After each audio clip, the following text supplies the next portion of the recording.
পরপর 3 দিনের দীর্ঘ শুনানির পর আপাতত ওয়াকফ হিয়ারিং শেষ হলো, কিন্তু বিচারপতিগণ এখনো জাজমেন্ট দেননি।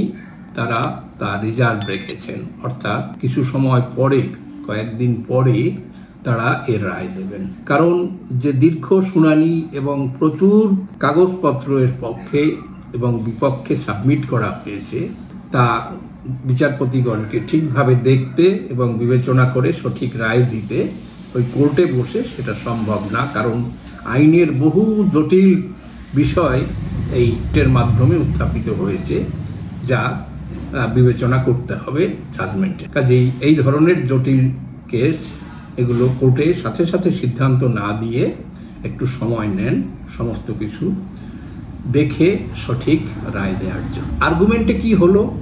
সব পক্ষের জল্পনা, রায় কোন দিকে যাবে। কারণ সব পক্ষই চান এই মামলায় আমরা জিতব। যেমন সরকার পক্ষ থেকে সলিসিটর জেনারেল মিস্টার মেহতা তিনি আর্গুমেন্ট করেছেন। অন্য দিক থেকে অত্যন্ত প্রবীণ 3 জন, কপিল সিব্বল, মিস্টার সাংঘি এবং রাজীব দেওয়ান, তারা অত্যন্ত প্রবীণ আইনজীবী। তারা আবেদনকারীদের হয়ে, অর্থাৎ যারা ওয়াকফ সংশোধনী আইন 2025-কে যারা চ্যালেঞ্জ করেছেন, তাদের হয়ে যে আপিল ফাইল করা হয়ে, যে রিট ফাইল করা হয়েছিল, কারণ তাদের মনে হয় যে সংশোধনীটা পাশ করা হয়েছে সেটা অসাংবিধানিক এবং এক্ষেত্রে সংবিধানের বহু ধারা না মেনে এটা করা। তাদের আর্গুমেন্টের মধ্যে তাই অনেক দিক ছিল। যেমন কপিল সিব্বল যখন আর্গুমেন্ট করেন তখন তিনি একটু হাই পিচ আর্গুমেন্ট করেন এবং নাটকীয়তা, শব্দ বাড়িয়ে কমিয়ে তিনি নানানভাবে তার জিনিসটাকে কোর্টের দৃষ্টি আকর্ষণ করেন। কিন্তু সেদিক থেকে মিস্টার মেহতা সলিসিটর জেনারেল তিনি একা তার টিম নিয়ে তিনি যে আর্গুমেন্ট করেছেন, 3 জনের আর্গুমেন্টকে তিনি কাউন্টার করেছেন এবং যারা আইনের বিষয় বোঝেন, এই বিষয়ে যাদের ইন্টারেস্ট আছে, তাদের কাছে এই 3 দিনের যে হিয়ারিং সেটা অত্যন্ত একটা আনন্দদায়ক অভিজ্ঞতা। হ্যাঁ, আর্গুমেন্ট কিভাবে হয়েছে?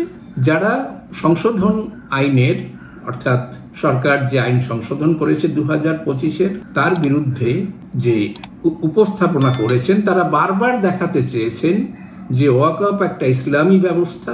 এই ব্যবস্থার মধ্যে এমন কোনো বিষয় আনা যায় না যেন তাদের সেই ধর্মীয় স্বাধীনতার অধিকার, তাদের সেই মৌলিক অধিকার আর্টিকেল 25, 26 এবং সাম্যের অধিকারের আর্টিকেল 15 ইত্যাদি যেন কোনোভাবে ব্যাহত না হয়।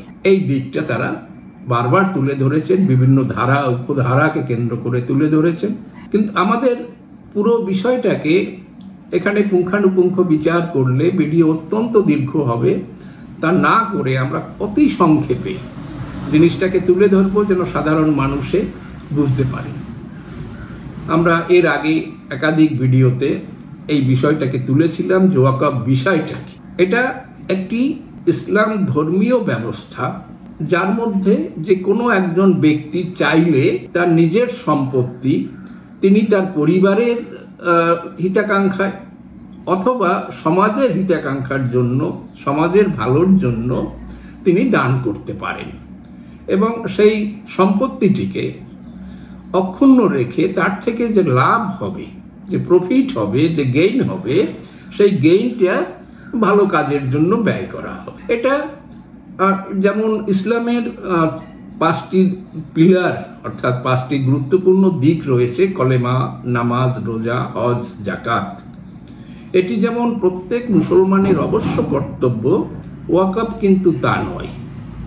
ওয়াকফ যার পক্ষে করা সম্ভব, যার সম্পত্তি আছে, যিনি চ্যারিটির কাজে সেটাকে কাজে লাগাতে চান, অন্যের হিতের জন্য কাজে লাগাতে চান, তাই তা করতে পারেন।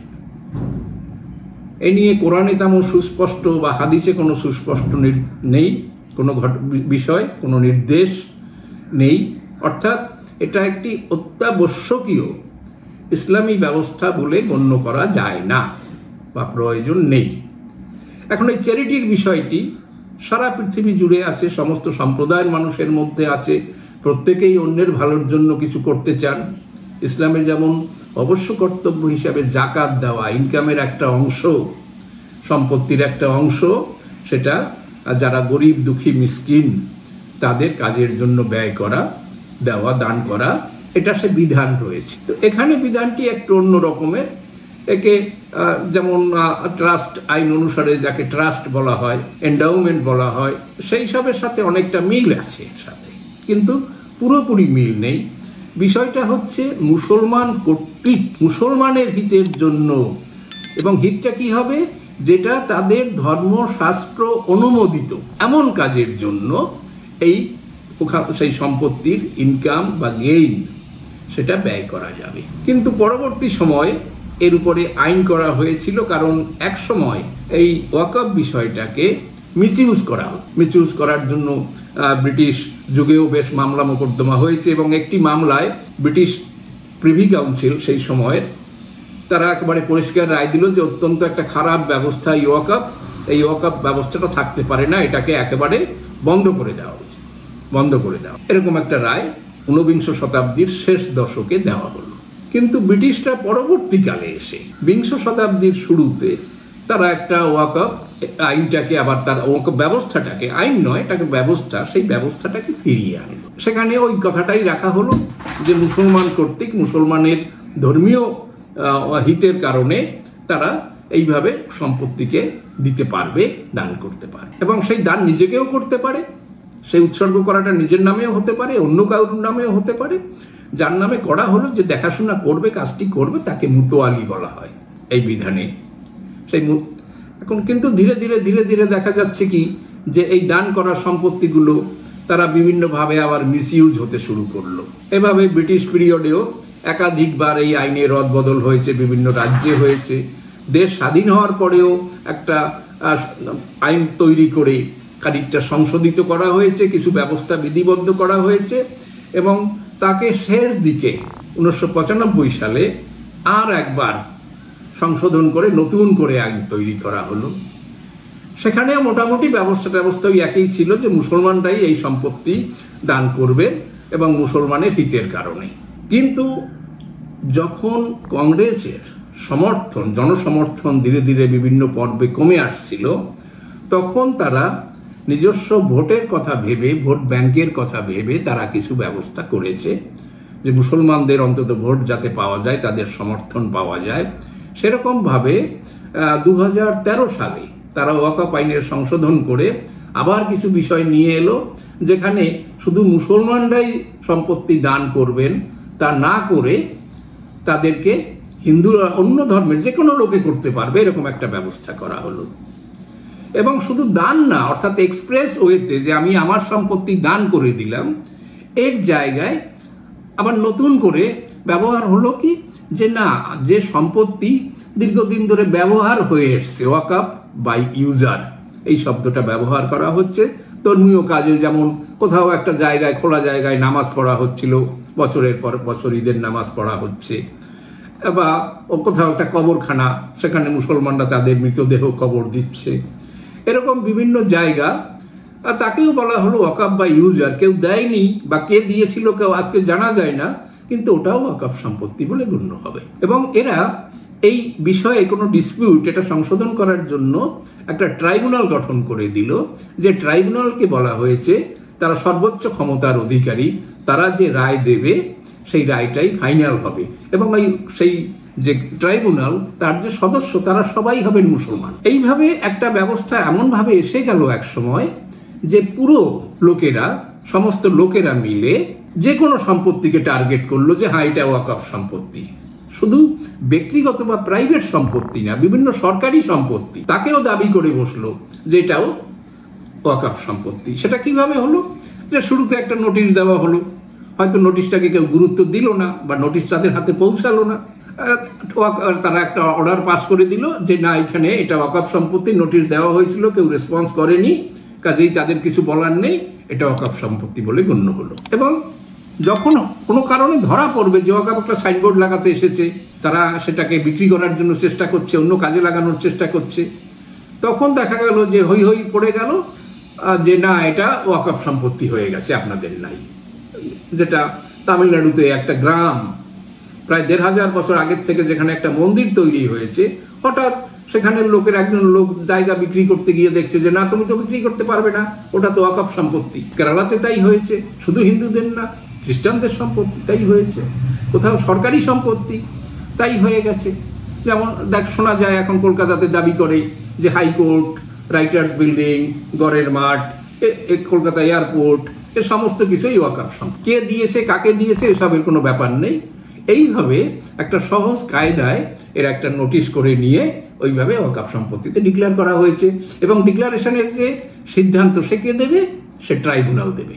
সেই ট্রাইব্যুনাল কারা, সেখানে সদস্যরা সবাই মুসলমান, অর্থাৎ আপনার কথা শুনবে, সেটা শোনার ওখানে কেউ নেই। কাজেই এই 2-3টা ধারার ফলে কি হয়েছে যে বছরের পর বছর ধরে যে বলা হচ্ছে সারা ভারতে ওয়াকফ মুসলিম, এই যে ওয়াকফ বিষয়টা, এরা এই সংস্থা দেশের 3য় বড় সম্পত্তির মালিকানায় পরিণত হয়েছে। বলা যায় যে এর মধ্যে সবচাইতে বড় সম্পত্তির মালিক হচ্ছে ইন্ডিয়ান রেলওয়ে, তারপরে Indian defence system, defence department, এবং তারপরে ওয়াকফ।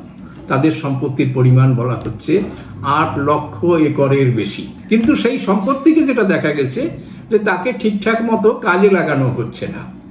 অনেকেই তার ব্যক্তিগতভাবে সেই সম্পত্তি ব্যবহার করছেন, সেখান থেকে কোনো ইনকাম হচ্ছে না, বা ইনকাম হলেও যেটা হওয়ার কথা সেটাও হয়নি। সাচার কমিটি যারা মুসলমানদের পশ্চাৎপদতা নিয়ে যারা রিপোর্ট করেছিলেন, তদন্ত করে তারাও দেখিয়েছেন যে যে পরিমাণ ইনকাম হওয়া দরকার তার 100 ভাগের 1 ভাগও ইনকাম হচ্ছে না ওয়াকফ সম্পত্তি থেকে, অর্থাৎ মিসইউজ হচ্ছে। তাহলে এইরকম 3-4টি বিষয়কে সংশোধন করার জন্য, যে ওয়াকফ চাইলেই যেন যার তার সম্পত্তি, যে কোনো সম্পত্তি গ্রহণ করতে না পারে, মুসলমানের ব্যক্তিগত সম্পত্তিই তারা নিতে পারবে, এবং সে এক্সপ্রেসভাবে সে দেবে যে না, আমার সম্পত্তি আমি ওয়াকফ হিসাবে দান করলাম। যেটা প্রাথমিক রীতিতে ছিল যে প্রাপ্তবয়স্ক লোক নিজের সম্পত্তি তিনি এক্সপ্রেসভাবে, অর্থাৎ তিনি কোনোভাবে বলে লোককে জানিয়ে বা লিখে সে ওয়াকফ করবেন। কিন্তু পরবর্তীকালে সেটা আর হলো না। এই নতুন আইনের সুযোগে তারা ওই ব্যবস্থাটা করলো, যে কোনো সম্পত্তিকে ওয়াকফ সম্পত্তি বলে গণ্য করলো। হয়তো বা একদিন আপনি দেখবেন যে আপনার বাড়ি, আপনার গ্রাম, এটাও ওয়াকফ সম্পত্তি কবে রেকর্ড হয়ে বসে আছে আপনি জানতেও পারেননি। বর্তমান সরকার যারা শুধুমাত্র সবার উপকারের জন্য, সব শ্রেণীর লোকের জন্য কাজ করছে, তারা দেখলো, যেটা তারা একটা স্লোগান হিসাবেও ব্যবহার করে, আমরা সেটা উল্লেখ করতে চাই না, কিন্তু তারা ব্যবহার করছে সবার উপকার হোক, অর্থাৎ ওয়াকফ ব্যবস্থাটা যে জন্য করা হচ্ছে মুসলমান সমাজের হিতার্থে লাগুক। সেই জন্য সেই ট্রাইব্যুনাল ব্যবস্থাটাকে সর্বোচ্চ ক্ষমতায় না রেখে তাদেরকে বলা হচ্ছে তাদের সিদ্ধান্ত হাইকোর্ট বা সুপ্রিম কোর্টে আপিল করা যাবে। কারণ ভারতবর্ষে এমন কোনো ব্যবস্থা নেই যে সাংবিধানিক ব্যবস্থার উপরে চলে যেতে পারে একটা ট্রাইব্যুনাল। এমনকি আমাদের সংবিধানে উল্লেখ আছে যে পার্লামেন্টের কোনো বিষয় বা বিধানসভার কোনো বিষয়তে ফাইনাল ডিসিশন দেওয়ার মালিক স্পিকার, এবং সেই সিদ্ধান্ত আপিলেবল না, কোনো কোর্ট অফ লয়ে সেটা আপিলেবল না। কিন্তু তা সত্ত্বেও ভারতের সুপ্রিম কোর্ট বা হাইকোর্ট তারা সেই বিষয়টাকে বিবেচনা করার জায়গা তারা দেখেছেন, এবং বহু ক্ষেত্রেই সেরকম করছেন। কিন্তু এই ক্ষেত্রে একেবারে পরিষ্কার ট্রাইব্যুনালের ডিসিশন ইজ দ্য ফাইনাল, যেটা আমাদের ভারতীয় সাংবিধানিক ব্যবস্থার সাথে অসামঞ্জস্যপূর্ণ। দ্বিতীয়ত, ওয়াকফ ব্যবস্থাটা ইসলামের জন্য ম্যান্ডেটরি নয়, অর্থাৎ সবাইকে করতেই হবে, বাধ্যতামূলক নয়। যার পক্ষে ইচ্ছে হবে, সম্ভব হবে, সে নিজের সম্পত্তি করতে পারেন, করবেন তা না, করতে পারেন। অনেকেই করেননি, কেউ কেউ করেছেন। তাহলে সেখানে অন্য সম্প্রদায়ের মানুষ শুধুমাত্র মুসলমানের হিতের জন্য, মুসলমান ধর্ম অনুসারে টাকা খরচ করার জন্য অন্য সম্প্রদায়ের মানুষের সম্পত্তি কেন নেওয়া হবে, সরকারের সম্পত্তি কেন নেওয়া হবে, দেশের যে কোনো সম্পত্তিকে ওয়াকফ সম্পত্তি বলে কেন দাবি করা হবে? কিন্তু এই সব যুক্তিকে অগ্রাহ্য করে, অর্থাৎ যে অ্যামেন্ডমেন্ট করা হয়েছে, যে সংশোধনী 2025-এ করা হয়েছে, সেখানে এই ত্রুটিগুলো সরিয়ে নিয়ে ওয়াকফ ব্যবস্থাকে ঠিকভাবে কাজে লাগানো যায়, কত সম্পত্তি আছে, কত ইনকাম হচ্ছে, সেটা কিভাবে খরচ হবে, এই সমস্ত বিষয়টাকে সামনে নিয়ে আসার জন্য, স্পষ্ট করার জন্য, ট্রান্সপারেন্ট করার জন্য এই আইন সংশোধন করা হয়েছে। কিন্তু ভালো কাজ অনেকের পছন্দ না, কারণ এখান থেকে মুসলমান সমাজের যারা প্রভাবশালী লোক, যারা ওয়াকফ ব্যবস্থার সাথে যুক্ত থেকে কোটি কোটি টাকা আয় করছেন, তাদের স্বার্থ ক্ষুণ্ণ হবে। যেমন শোনা গেছে, রিপোর্ট হয়েছিল যে কলকাতার একজন প্রভাবশালী মন্ত্রী, তিনি কলকাতা শহরে একটা বিশাল সম্পত্তিকে দখল করে রেখে তিনি সেখানে মার্বেলের দোকান, টাইলসের দোকান করেছেন। তাহলে তাদের স্বার্থ অবশ্যই ক্ষুণ্ণ হবে। কাজেই তারাই এই আপত্তিগুলো তুলেছেন। এই পয়েন্টগুলোকে ঠিকভাবে না কেটে যারা আপিল করেছিলেন, সুপ্রিম কোর্টে যারা আবেদন করেছেন, তাদের আইনজীবীরা এই বিষয়টাকে হাইলাইট করেছেন, যেটা একটা ইসলামী ব্যবস্থা, এর মধ্যে অন্য সম্প্রদায়ের বা সরকারের কোনো ভূমিকা থাকতে পারে না। তাদের আর্গুমেন্টের সার কথা সেটা ছিল, যেটাকে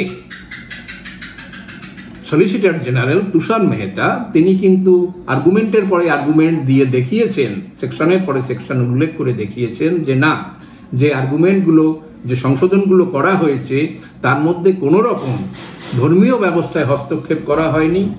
ওয়াকফের যে দুটো দিক, অর্থাৎ একটা হচ্ছে সেকুলার পার্ট আর একটা ইসলামিক পার্ট, ব্যবস্থাপনার ক্ষেত্রে সেই সেকুলার পার্টটা আনা হয়েছে যেন ওয়াকফের উদ্দেশ্য সঠিকভাবে পূরণ করা যায়। কাজেই সেই আর্গুমেন্ট সময় লেগেছে, দীর্ঘ, ইন্টারেস্টিং ছিল। আমরা যারা এই ল বিষয়ক আর্গুমেন্ট, জাজমেন্ট, ডিসিশন এইসব বিষয়ে ইন্টারেস্ট পাই, আমরা এটা খুব এনজয় করেছি। আমরা অপেক্ষা করব যে কি জাজমেন্ট এরপরে আসে, সেটা আমাদের কাছেও একটা শিক্ষণীয় বিষয় হবে। দেখা যাক।